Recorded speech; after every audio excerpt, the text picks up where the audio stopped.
Welcome to the Love Shack. It's a little old place where we get together, explore fresh perspectives, and eavesdrop on juicy conversations and uncover the mysteries that nobody talks about but absolutely influences our relationships. If you are struggling in your marriage, just starting out in a new relationship, or are single and know you got to do better next time, this show has been designed for you. I am Stacy Bartley, and I'm here with this handsome guy that I really kind of like. He's my co-host and also my lover. Together for the past decade, we've been loving and teaching on people from around the world with the sole purpose of helping singles and couples to create and experience what we call love for a lifetime, both with themselves and others. And wherever you are in this moment, thank you so much for gifting us the most precious resource I believe that we have, which is your time. We're going to do everything we can to make this a valuable investment. This show today is a juicy one. I'm not going to give it away, but stay tuned. But I am. We got this baby stacked. We're loaded for bear. We're going to be talking about relationship dishonesty today. Ooh. Or said another way, maybe lying. Is it a big deal to lie to your partner? I mean, after all, lying is a huge topic in the work that Tom and I do when it comes to love. Typically, we ask ourselves, or when we stop to pause and ask each other what's most important in our relationships, honesty is usually near the top of the list. When we're dating, we can spend a lot of time discerning whether someone is lying to us or not. And if we have been in a long-term relationship, it's one of our greatest fears. And by the way, I don't want to give anything away, but it's inevitable that at some point in time, your partner is going to lie to you. Now, if that lie gets caught, it creates this sense of betrayal, right? It's, oh my gosh, this must be a problem. But listen, have you ever stopped to wonder why it is we lie as people, as human beings? I'm going to be the bearer of bad news here, and I'm going to share with you right here and now that everyone lies. Ugh, yes, even you.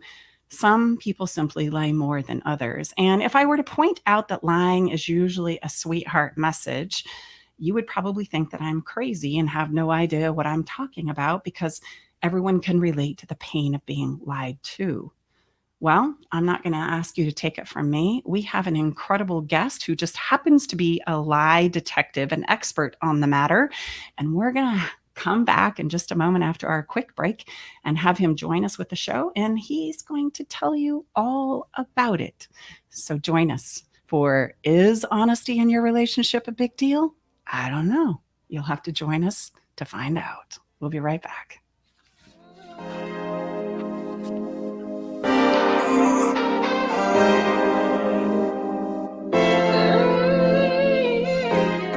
Here's what one of Stacy Bartley's clients says about working with her. Working with Stacy has been life-changing in a very magical way. I wanted to work with Stacy when I left a long-term marriage because I didn't want to repeat any of my relational, how would you say, unhealthiness. I'm so amazed how she has taken her experience and wrapped it into her own program, a program that is designed specially for you, for anyone that moves forward with her. She's unique, she's profound, she's magical. She has a love for others that is unmatched, and it would be a gift to yourself to work with Stacy.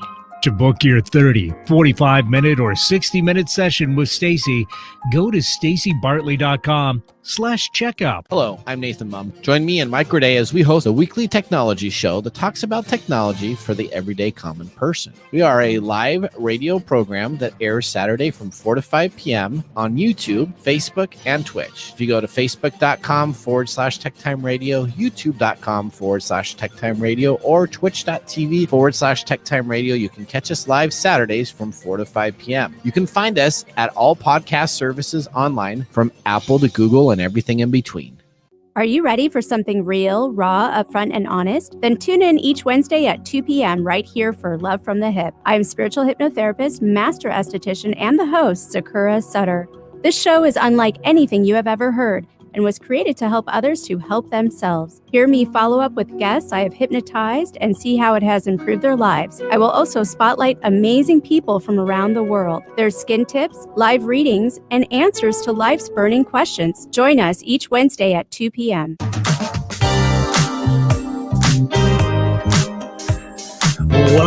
Welcome back, everybody. We are your hosts, Tom and Stacy Bartley. Thanks so much for being with us, along with our awesome engineer, Eric Ryder, at the spaceship KKNW up in Seattle. We so appreciate him. Makes it all look easy on the front of this. Yeah, and we have a special guest sitting in the back room that we can't wait to spring on you here. He's the lie detector that's going to help us have a robust conversation. And let me just remind you, we're going to open up our phone lines. So if you have some questions about lying or just what it brings up or whatever, I'm going to encourage you to reach out to us, because guess what? We will answer your question and help you take your next best step. There's no judgment. There's no blame and shame.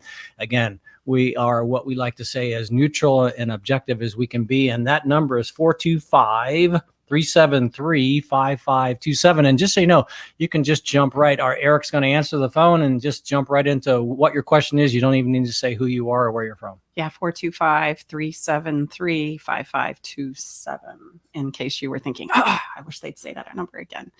So we're going to be talking about relationship dishonesty today. It's a big deal. And is it a big deal to lie to your partner? Typically, when we ask ourselves what's most important in our relationships, honesty, or the importance of honesty, is going to be really near the top. And I know that this is because we all know what it feels like to be lied to, and the pain and the confusion that can set in within ourselves. And so honesty usually is something we go, oh, they got to be honest, right? If they're a liar, they're out here, can't take it. And so when we're dating, we're typically kind of trying to filter. Are they lying? Are they telling the truth? Are they genuine? Are they authentic? Those are all wonderful keywords that we use to try and identify who would be a great match for me and who wouldn't. If I'm in a relationship long term, I'm trying to get over perhaps some lies and some places of misstep and messes that we have made in our relationships. And sometimes, depending on how big or small they are, I have a difficult time letting go of that. So the idea of honesty and lying becomes essentially very important. But the reality is we all lie, and we're going to help you understand why that is and maybe create some peace and a new perspective around that today. And you don't have to take my word for it. We have an incredible expert to join us here. Today in the Love Shack, it's our lie detective, Mike Gourday, who happens to have a master's degree in forensic psychology, backed by over 20 years of experience working in the field of psychology. And he assists those with addiction and mental health and disability areas, some really heavy lifting in the field that we work in. And in addition to which, get this is why he's here to talk to us about lying. He has specialized training and certifications in facial expressions and muscle movement. He also happens to know a lot about hypnosis. We share that in common, and body language, which gives him additional insights into what drives our human behavior. We know he is the perfect person to have this conversation with. And may I add, he joins Nathan Mum on a sister show right here on KKNW called Tech Time Radio. So he has that beautiful background as well. And we want to give a shout out to Tech Time Radio and let them know how much we appreciate them as well. Mike, welcome to the show. It's great to have you for this very juicy conversation. Hi, y'all. I bet we are good. I bet you don't get asked out to lunch much. Shh, don't tell anybody. Once we hear credentials like that, it's like, oh, heck no, I can't be going there. Yeah, I get a lot of questions about that, and that does make a lot of people nervous when they find out about my background. So yeah, it can be, and I don't really think of myself as a lie detector. I've just studied that as part of my overall human behavior studies. But thank you for that compliment. Yeah, absolutely. You know, when I was writing the description for the show, it kind of made me chuckle a little bit. I said, honey, we're going to call him the lie detective. Yeah, Nathan calls me the lie to me guy all the time. And he's always trying to stump me. To see if you can catch him in a lie or not. Yeah. He's figured out how to do it though. So That's hilarious. I'll let you in a little bit on that a little later. Okay, that sounds good. We actually have a family member who likes to throw out lies, and he laughs, and it's so funny. And so, yeah, you're right. We'll have to talk about why that's funny and get to that. And I'm just having a thought in Mike's expertise. I mean, if you know my brother well enough, if you're in his sphere, you can his body language and things. I said, "Oh God, here comes a lie." I mean, you know. So if you're around him enough, he yeah. has had some people that are strangers, and of course, every time just we invite a friend or a guest into our family circle, he's on them, right? Just trying to get him to believe he's a Navy SEAL and former Air Force pilot. You know? How believable is he? Very believable. Very believable. If you don't know the nuances. Yeah, and if you don't have enough experience in getting to know him and his, you know, his various bodily things and tonalities and those types of things, you know, he'll hold real people in bad. I mean, bad. It's great. So let's start with the conversation of, Mike, why do we lie? Like, where does this come from? And do we always understand where we lie? So let's break that down into the first question. Why do we lie? Okay, so as we talked about yesterday, this is kind of a complex system, but it's sort of a simple answer. We lie to protect ourselves, and ultimately, even when we're lying to protect someone else, we are somehow protecting ourselves. It's a survival response, and it's also something that society needs for us to be cohesive. Interestingly enough, and I'm talking about social lies. Tell us a little bit about social lies, because that's my second question is, what are the different types of lies and how do they play out in our life? And by the way, if I may, I said in the beginning in our intro, and I just want to make sure that there's some clarity here, lies are sweetheart messages, because I'm either protecting myself or I'm protecting someone else, right? Which is protecting me at the end of the day. That's why we call them that. Yeah. Yeah. Most of our behavior tends to come from these points of survival. It's the same thing as, you know, my survival mechanism just triggered a response. I need more coffee. Yeah. It's telling me to drink water. Right. So, when we lie, the social lie is stuff that we already know. Like, how are you doing today? What's your response? It's going to be fine. Mike, I'm so good. Right. And then we engage in some chit chat, right? What's the worst thing that can happen normally when you ask that question and somebody starts spilling their guts right there? Yeah. You would not believe the day I had today. Let me tell you all about it. And you're like, oh no, the alarm bells just go off, right? Yeah. I don't have that kind of time, my friend. Yeah. So we do this all the time. And in studies, in the first 10 minutes of a conversation, we've already lied 2 or 3 times. Right. Wow. That's and because we do this. And so we tend to put these on a spectrum. We call these white lies or social lies. They're not really considered to be bad. They're just sort of neutral, because a lie takes 2 people. You have the person that's contributing to the lie, and then there's the person that's either accepting or rejecting the lie. And we're doing this all the time. We do this with image engineering, where we are, like in dating, you know, we're trying to put our best foot forward. So we are shining up and showing each other the most positive aspects that we think are going to attract the mate. And we all know that everybody has dirt on the bottoms of their feet. Right? So this is a participatory lie. You know, I'm going to tell you I'm awesome. You're going to agree that I'm awesome, but know that I'm not. And I'm going to do the same for you. Yes. Right. Yeah. And then we move on down the spectrum where we're talking about lies. And this is sort of where we get to the meat of the matter. Is lies are when I perpetrate an misinformation or concealment from you without your participation in it.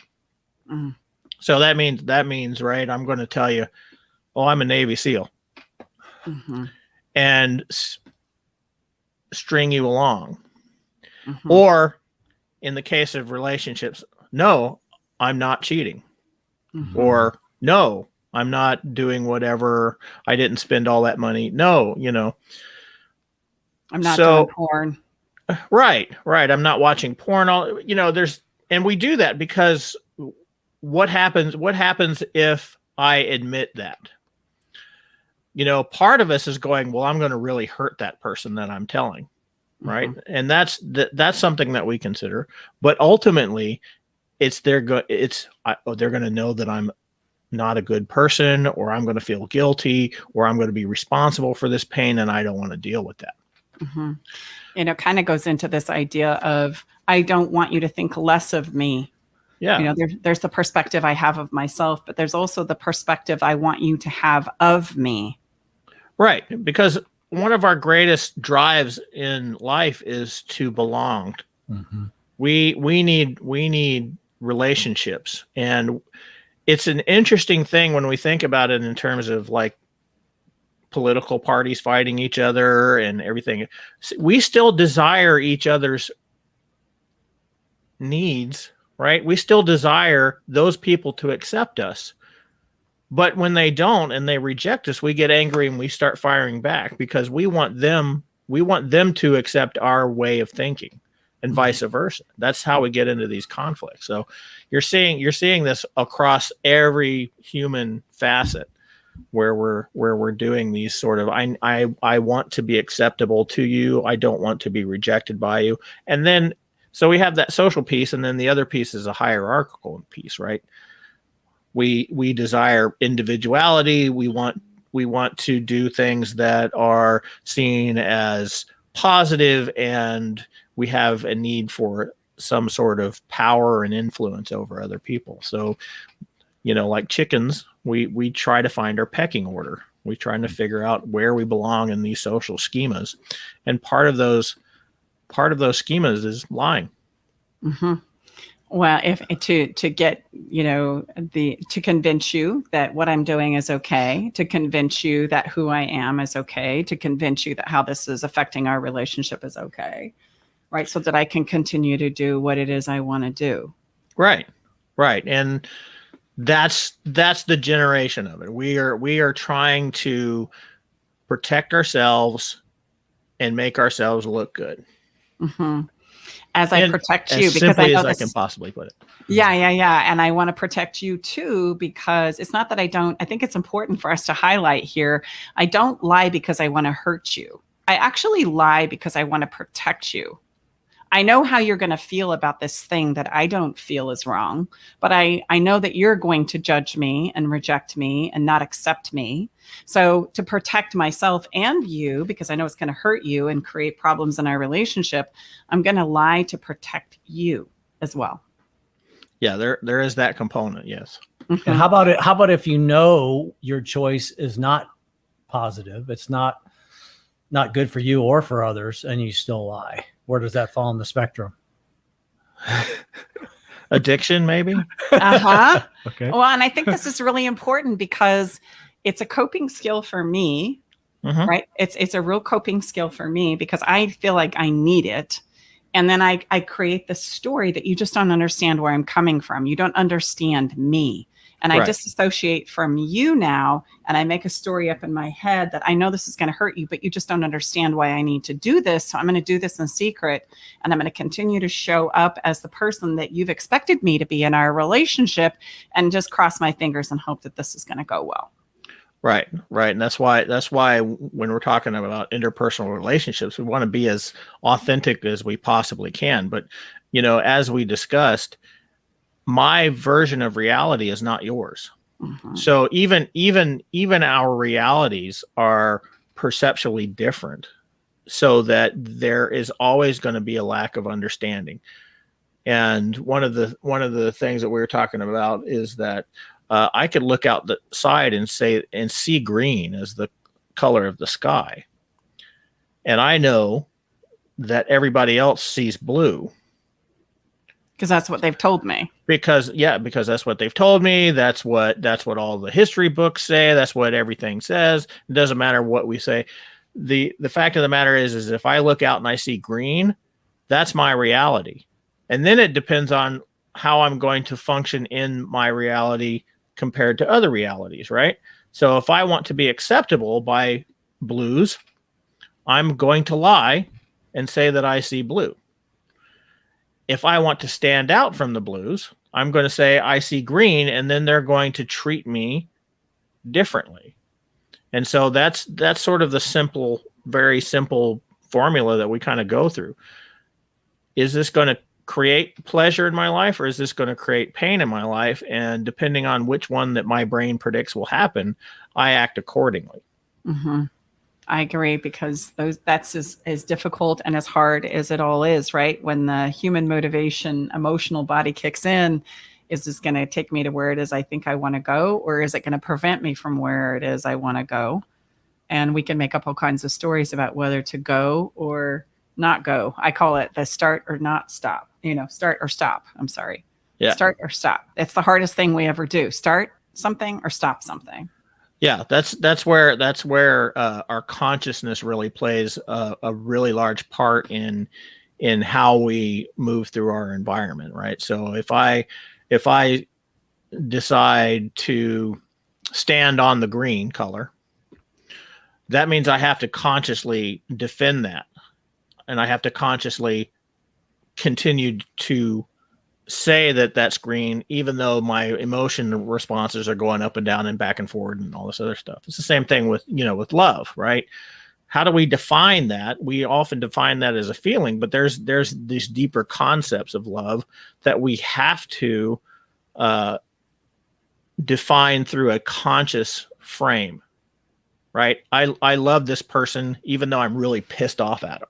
Mm-hmm. Right? We have to consciously be able to do that, because if we let our emotions go, and this is one of the problems with some of these emotional dysregulation problems like abuse, is that I am letting my emotions dictate how I'm going to treat someone I love. Yeah. And when somebody is mistreating somebody that they say they love, do you feel like that's really genuine? What are your thoughts there? Say that again. If I'm mistreating somebody that I say I genuinely love and that I care about, do I really love them? Well, you're just all into these combos. I mean, wow. This is like we figured out yesterday. Lying is a very complicated system. It is. I'm saying I love you, but I'm treating you differently. And there's the incongruence, right? There's the proverbial lie. When my actions and what's coming out of my mouth are not congruent, we know that there's a lie present, right? But do I believe I love you, even though I'm taking my pain out on you? Well, we can take this into different contexts, right? And this is one of the most important pieces we talked about yesterday was context, right? Mm-hmm. From that person's point of view, that person may not understand what the definition of love is. And that's the only way they understand it, because either they were treated that way or they learned it through their childhood or whatever. There's a lot of experiences that go into that. So one of the reasons why we do things like that is because, again, we go back to the relational aspect of acceptance and compliance. When I, like with my children, right, or with any child, when they step out of line, we punish them, right? The reason why we punish them is that we want their compliance back into what we believe is the right path. So we often do that out of love, right? Don't look before you cross the road, right? If you cross the road one more time, I'm going to spank you. Or I'm going to put you in a corner, or I'm going to put you in a timeout, or whatever it is that I'm going to take your Xbox away. I don't know. Whatever that is, you are basically harming them. You are giving them some pain in order to get them to understand that there's a bigger issue. So is that love? Exactly. Right. But again, here we have this thing, because if I decide, or if I was raised that you haul off and hit them to get their compliance, can I say that is love? And see how these same two situations become incredibly different, looking from different perspectives. So we have to first define what love is, and that's a difficult thing to define, as we all know. And then we have to consciously live to that ideal. And that's hard because our emotions don't want to live to an ideal. That's why being human is so fun all the time, is because we have these concepts of idealized living and morality and things like that versus our animal nature, which wants, I want this, I want it right now, and I will do whatever I can to get it. Mm-hmm. And if that means I'm going to smack you around or yell and holler and pitch a fit or whatever it is, or lie profusely until you comply with my wishes, that's natural and normal, but it's not moral or conscious. And I love that you create that distinction, Mike, because, when we become lied to or in a sense betrayed, or we're experiencing some form of verbal or physical abuse in our relationship, we're not saying it's okay. But what we are saying is that if we were to drill down on it, it begins to all kind of make some crazy sort of sense if we learn the stories behind it, right? It does.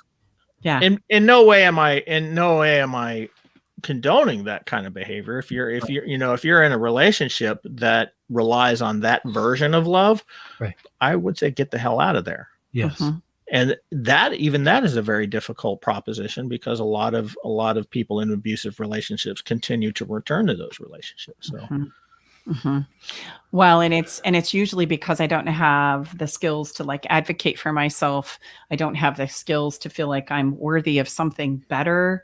I'm confused about what love is for myself. I don't have a lot of like self appreciation or worthiness with inside of myself. I hate to use the word self-love because it's such a cliche. And I remember being so frustrated by that when I was like starting out in my journey like 30 years ago. Like self-love, yeah, just love yourself. Oh, it's going to be great. Just if you'll just learn to love yourself, everything will be fine. And I'd go, oh God, I don't. So what am I supposed to do? And how do I go about that? So it's learning an appreciation for yourself, that you're worthy to feel the way you feel and see it the way you see it.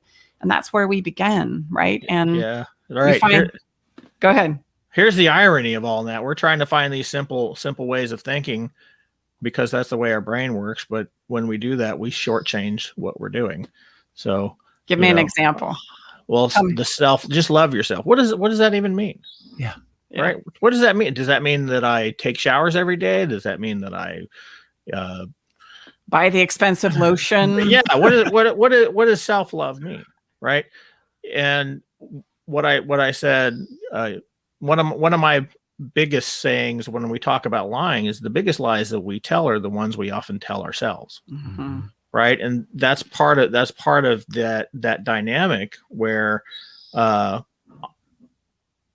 brain, your brain, all of our brains are built around this idea that if I do things that are morally objectionable or not right, compared to whatever social rules I'm compared against or my own belief system or anything like that, I'm going to get bad feelings. So I'm going to experience pain. And so my brain, my thinking brain, will then work to justify what I've done. Mm-hmm. And we do this all the time. We talked about denial. There are other things called reaction formation, displacement, and all these other things, blame shifting, right?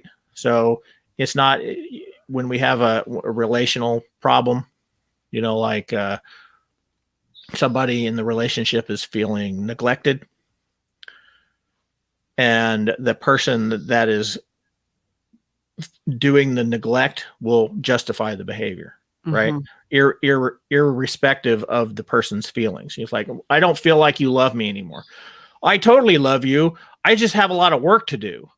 Mm-hmm. I have to get this done by this certain amount of time. What do you want me to do? Just drop everything, right? So I'm going to shift that blame back onto that person, and then I'm going to make it their responsibility. And it's the same thing. It's the same thing that way if you're being needy, right? You don't love me. I need you to love me. Love me, love me, love me. You can't love me, right? I'm saying that's your problem, when it's actually my insecurity that's saying, I don't feel like this person can love me, or I need something from this person. I don't know how to articulate it. Mm-hmm. Or I don't know how to give this to myself. I don't know how to validate myself. I don't know how to have these conversations with myself, right? I believe that I'm going to be okay if you tell me that you love me or that you reassure me that I'm okay. Right. So we tell them, oh, just love yourself and you'll be okay. And then, and then they go, oh yeah, I'll just do that. And then they go out into the world and they receive like 20,000 bajillion messages that they're not good enough because they watch TV or they listen to the radio and everything says, oh, don't get old, use this product. Don't look ragged, use this stuff to clean your clothes. Wear this type of, you have to look like this, you have to smell like this, you have to act like this, you have to do this. And so we have a society that has deterministic abilities to put us into these holes of non-self-worth. And we pay attention to it. Because that's our human need to belong. So when somebody is continually telling you don't belong, well, how do I belong? How do I belong? Well, you need to brush your teeth with this, and you have to wash your clothes with that, and you can't get fat, you can't get too thin, it crosses all kinds of different lines. You can't be this color, you can't be that ethnic group. It's kind of stupid, but that's the way we build our culture around these ideas, and we spend a lot of time using psychological tools in order to get people to buy stuff, and we don't take time to recognize that we're actually doing a disservice to folks by creating these pain points or accentuating pain points that they already feel. So yeah, I'm so glad you brought that up. One of the things that makes me crazy about marketing, and especially in the relationship space, is something to get everybody's attention is say this one line and they'll stay with you forever. Yeah. And I just go, oh, how come people can't see through that? That's ridiculous. There's not one line that's ever going to see you through anything, right? Logically, that makes no sense, but emotionally, that feels really good. You're like, what's the one line? I got to know what the one line is. I got to know the answer, and that's our drive. If you look at everything that we do technologically, we do socially, everything is about finding the simple answer to a problem. And so we isolate that problem, and then we try to work to answer that problem as simply as possible, because that's the way our human drive is. We want simple. We want something that's easy because that's our perfect survival mechanism. Mm-hmm. And then we fail to realize that when we solve that one problem, we create other problems because this problem is related to this one, which is related to this one, this one, this one. So we have this natural drive to figure things out, but we're creating all these problems trying to figure it out. Look at the technology. Last time we talked about how technology is creating all this weird stuff, right? And so then go ahead. I was just going to say, when we were putting the show together yesterday, which was so wonderful, by the way, thank you so much. I couldn't believe it. We got off the phone and it was like 2 hours later. And I'm like, oh my gosh, holy crap. But it's always so great to connect with you. But on a different note, you shared a story with me that I think would be appropriate right here in the show, where you decided to step in and be a car salesman. And what did you discover about lying when you stepped in to be a car salesman? Oh boy, that's a dark part of my history. Okay, I'll hold your hand. We got this. Yeah, all right. I'll give you the lowdown. Okay, so when I was coming to Seattle, I was trying to look for a job, and I work in the field of psychology, and at the time I was working with youth with addictions. And so I found an organization up here which served that population, and I got an interview and I got a job offer. And in the interim of getting everything set up to move here, that position was out budgeted. They took that position out because they couldn't afford to pay it anymore, and they neglected to tell me that when they offered me the job. So here, right? And again, we can look at this as, was that a lie? It could have been, or not. And they failed to recognize that I would be placed in a bad position, or they didn't know it, and it just sort of surprised them. So here I was, adrift, no job, technically homeless, and I just bought a car so that I could move up here. And I was like, oh crap, what the hell do I do?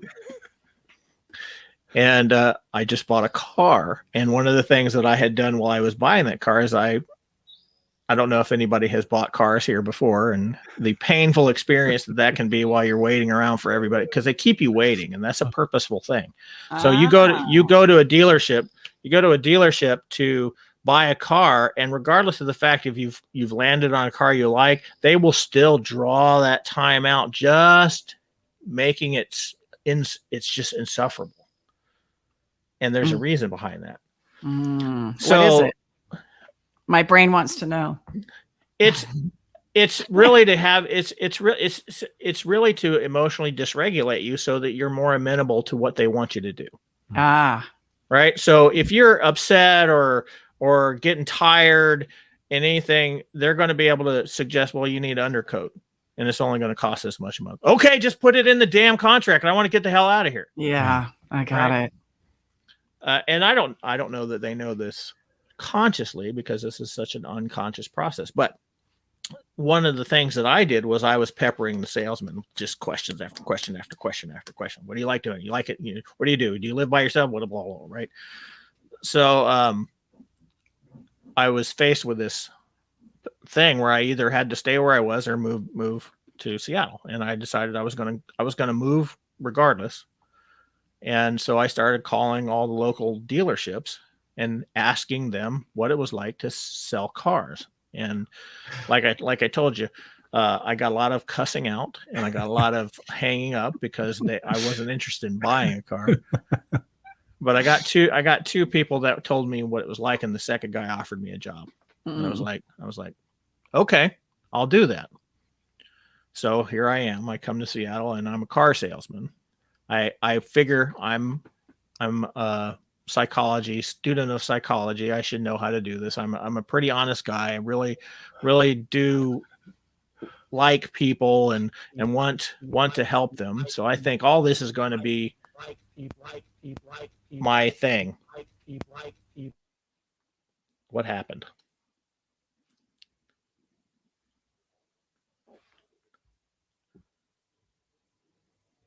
Am I still live? You're live. Looks like they've frozen up. Okay. So shall I keep talking then? Yes, let's keep going. Okay.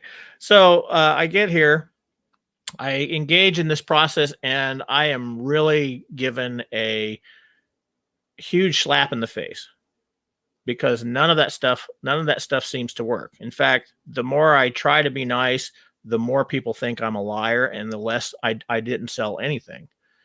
And then I started watching all the other salesmen and learning sales techniques and things like that. And the more vague I could be, the more I could sell cars. And that's where we were talking about context coming into this piece, is that the context is buying a car is like being in a really bad marriage that nobody wants to get out of. Everybody distrusts everybody, and there's a lot of animosity, and it's an adversarial type of relationship. And so they were coming in and they were putting a template on me as the used car salesman. And if I didn't live up to that, which is an interesting, ironic statement, if I didn't live up to being the used car salesman, they completely distrusted me. But the minute I started being that guy, the used car salesman, they responded the way they were supposed to respond. And this is how social programs work. Did you hear any of that? Crazy. Yes, that is so wild. Isn't that wild? Like, you actually sold more cars because you were congruent with what people expected you to be, instead of what you were trying to do, which was help them and serve them. So this starts to kind of point to the idea of, we really want people to lie to us. Like, in certain contexts, we really want people to lie to us, right? Yeah, we don't talk a lot about context, but context is one of the most important pieces of things, because our brain with the lack of information will put that information in there in the narrative, and it's almost always negative. Like, if I text somebody that I care about and they don't text me back, my immediate response, regardless, is what's going on? What's wrong? Is it me? Are they cheating on me? Are they in a ditch somewhere and I need to help them? There's all kinds of this negative information that our brains input, and that's our survival mechanism at work, because it's the idea that you need it, not have it, but have it, not need it. Hmm. In our body of work, we teach this as the movie framework, right? We all have this movie where we're connecting dots and we have whole scenes and narratives that are playing out. And left with no information, it's a get your popcorn, get your Coke. Things are about to turn like into a horror movie. Like, so get here we go. Well, I would say that, and guess what? We think everyone is at our same movie, and we're the only ones at the dang movie is us.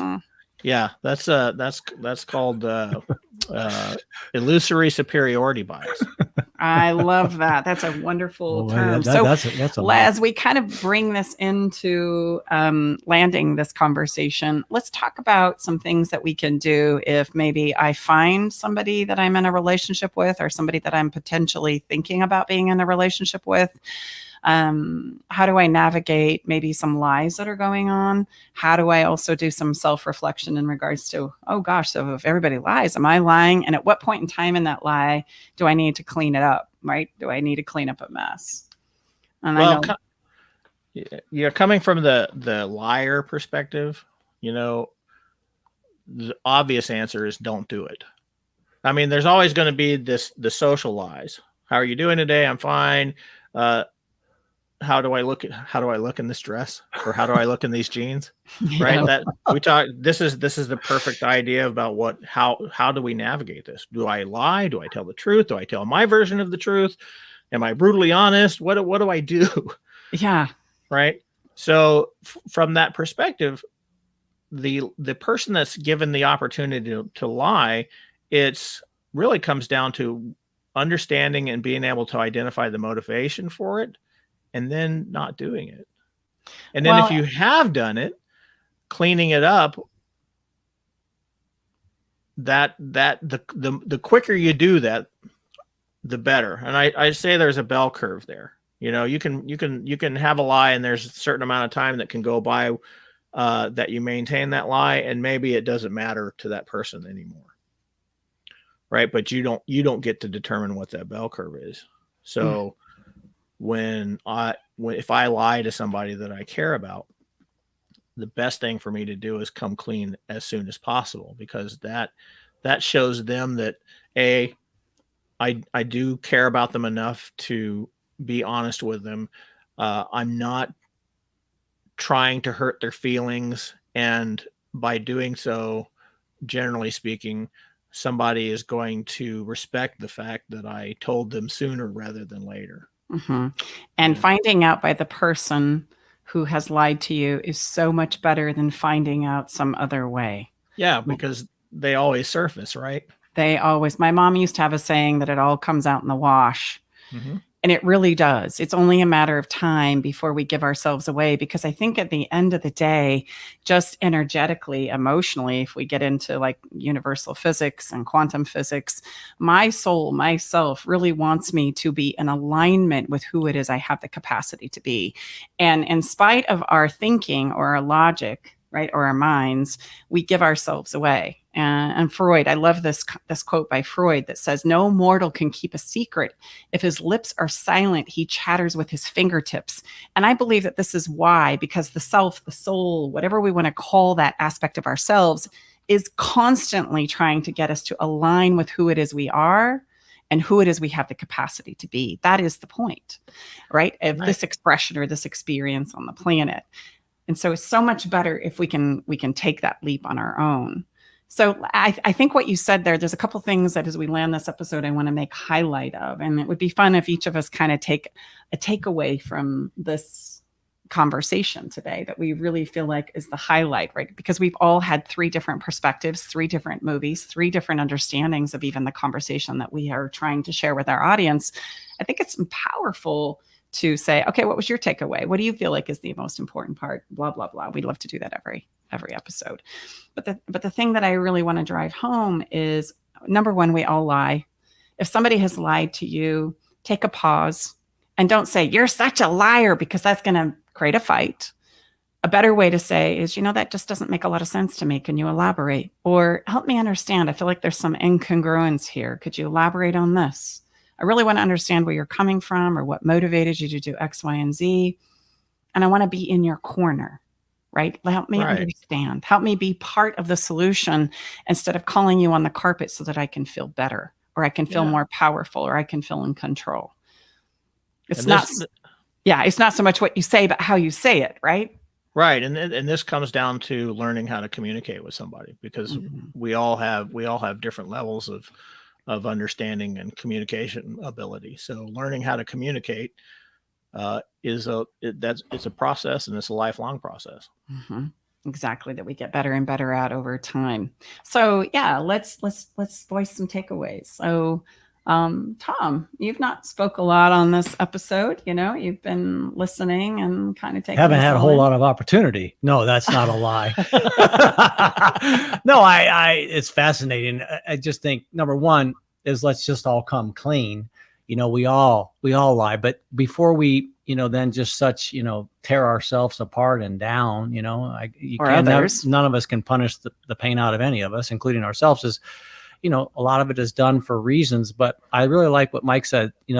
If you have someone you really care for, and you've had a mistruth, you've told a lie, I would say the faster you clean that up from when that took place, I would wholeheartedly agree with Mike, the better, because these things, in my experience, they'll eat at you, they will. And in our body of work, we say the the greatest place to create it, or the greatest way to create intimacy, excuse me, I was tongue tied there, is to create a place and sense and experience of permission and safety. So when we have the courage to share something that we know is difficult, we're not going to get our head taken off, right? I mean, there's a lot to the environment of which will promote less lies. Mm-hmm. Yeah, that's so true. And we have a difficult time, especially when we're being lied to understand, well, why does somebody feel like they need to lie to me? Am I making it safe? Is there space to have them come clean, or am I creating an environment where they know it's going to be punitive? And if it's going to be punitive, then they're going to probably continue to lie to me. Right. You see the dual nature of the liar and the liee. I may be creating a situation that somebody is going to lie to me because they know if they do or they don't, they tell me the truth, I'm going to fly off the handle and do stupid stuff. So yeah, exactly. So what's your takeaway, Mike? Don't share about my dark car sales past. All right, fine. No, that's okay. That's just a very interesting experience that I had. Yeah. Adds to the depth of your resume, sir. Yeah. And I want to leave our listener with the idea of give yourself and others some grace. We all lie. And we're all really trying to do the very best that we can. And if I'm lying, I'm protecting myself, or I'm protecting you, or both. And so we need to learn some skills about how to turn this communication thing around. Remember, it's not what you say, but how you say it. That's everything, right? That's going to make or break the difference. So, yeah, Mike, thank you. You're go welcome. Ahead. I was just going to say that my biggest thing is learn why we do things and understand why we do. When we learn and understand why we do these things, we are less likely to repeat them, and we're more likely to give other people grace when we notice what they're doing. I love that. Well so we said. didn't want to miss that. That was Yeah. a huge takeaway. Yes. Thank you so much. It's always You're such welcome. a pleasure. We look forward to having you again on the show. It's our lie detector expert. Yeah, we'll have him back. Yeah, So we could talk about lying forever. We could. Yes. And so where do people find out, other than obviously you're co-hosting on Tech Time Radio? Where else, Mike, can people find you? You can find me on www.mikegorday.com. And I think it's J. Michael Gorday in Facebook. Sweet. Love it. Thanks so much, Mike. Big squeeze to you. All right. Thanks for having me again. You betcha. We'll see you soon. Okay. Take care. All right. Bye-bye. Bye-bye. Hey, we're going to jump into Follow the Fun. So we do an episode on Follow the Fun because it is the way we emotionally refuel and recharge. And let's be honest, with all this conversation about, lying. Yeah, man, I gotta wipe my brow on that one, baby. I know. It kind of makes us all sweat. So we're going to change the station. So we can go from lying to Follow the Fun. That's a beautiful transition, ladies and gentlemen. And we can. And this week's Follow the Fun is a trinket gift hunt. All right. Trinket gift hunt. Yeah. So here's how it works. For $20 and 30 minutes, You need to take somebody that you want to connect deeper with. It could be your lover, it could be your friend, it could be a daughter, a son, a brother, a sister, anybody that you want to create a connection point with. Take them to your local store, whether that be a mall or a Target or But now, a do you Walmart. take them or you go ahead of time? No, you go together. Oh, you go together? Yeah, you go together. Okay. All right. And the purpose is to find and purchase as many different fun, crazy, significant, or silly trinket gifts as possible with your $20 for the person that is with you. So the person you have the $20 and you're going, and the significant person in your life is with you, and then you're just they're kind of shadowing you. No. You're going to divide and conquer. So it's Oh. like 1, 2, 3. You go get what you think would be fun, And the other crazy person and does the same. significant. Oh, And then we meet back, whether we meet at the center of the mall to do this or we go home and share our favorite beverage. We give our gifts in the little sack or multiple sacks. And as we pull them out, share each gift and why it is you chose this gift for the person. So what did you get me? Well, I got you some razors because I know you love a sharp razor to shave that beautiful bald head of yours. There's a lot of razor activity here, ladies and gentlemen. If you're watching us, if you're listening to us, I'm bald, by the way. But yes, so he loves a really good clean. Yeah, you razor. got to have. I mean, this is important. There's a lot of skin to take care of. And of course, you love chocolate, so I got you a little chocolate bar. Dark chocolate, not like 90% cacao. Yeah. Cacao. Yeah. 70-ish percentage. Otherwise, it gets a little bitter. Okay. Just so you know. And I also got you a little button that when you push it, it makes us laugh, because Tom can get kind of serious. And every now and again, I got to shake him up a little bit. And so when he hits the button, there's this variety of like different things that go, ho, ho, ho, ho, ho, ho. And so when he's sitting in there all serious and stuff, I'll push the button. And oftentimes I get the look of like, really, right now? And then he'll laugh. Inevitably, I can get a laugh out of him. So those were my 3 things. And you're going to have to go through my 3 things really fast because we're certainly. Actually, I only got you 2. Time. And that was at 2. I've got you the best $10 bottle of wine. It's the Italian bottle of wine that we just enjoyed earlier this week. That's from Italy. And also a wonderful Colombian coffee.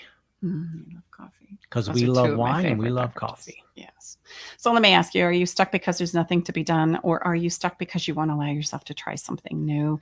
If you will do the follow the fun moments that we share with you each week on this episode, I promise it will change not only the experience within inside of yourself, but it will change the experiences that you have with others. And this is a really easy thing. That sounds cute. That sounds wonderful. But there's nothing like participation. Participation. Yeah. I sound like I got tongue tied there.